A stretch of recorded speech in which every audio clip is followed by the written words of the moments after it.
Kawasan Sungai Andai, Banjarmasin Utara, pertumbuhan penduduknya sangatlah luar biasa sehingga memiliki tuntutan sebuah pelayanan kesehatan yang baik.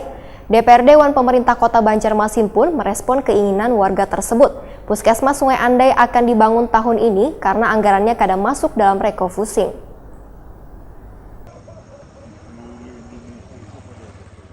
Kawasan Sungai Andai, Banjarmasin Utara, pertumbuhan penduduknya sangatlah luar biasa sehingga memiliki tuntutan sebuah pelayanan kesehatan yang baik. DPRD Dewan Pemerintah Kota Banjarmasin pun merespon keinginan warga tersebut, sehingga disiapkanlah lahan seluas kurang lebih 3.000 meter persegi di Jalan Kayu Manis, Sungai Andai, Banjarmasin Utara. Wakil Ketua Komisi 4 DPRD Banjarmasin, Zainal Hakim, ST, Waitakoni Prima TV, Jelang Kamarian Senin 21 Juni 2021 memadahkan Puskesmas Sungai Andai akan dibangun tahun ini karena anggarannya kada masuk dalam refocusing. Menurut kabar yang didapat dari Dinas Kesehatan, ujar politisi Partai Kebangkitan Bangsa ini, proyek pembangunan Puskesmas Sungai Andai ini sudah dilelang sehingga siap untuk dikerjakan dengan pagu anggaran sekitar 7 miliar rupiah.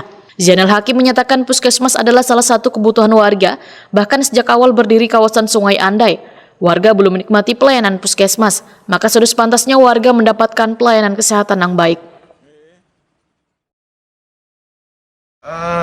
Yang jelas, Puskesmas ini kan merupakan salah satu kebutuhan dasar masyarakat, dan sejak berdirinya Kelurahan Sungai Andai 10 tahun yang lalu, masyarakat di sana belum menikmati pelayanan Puskesmas ini, dan kita berharap dengan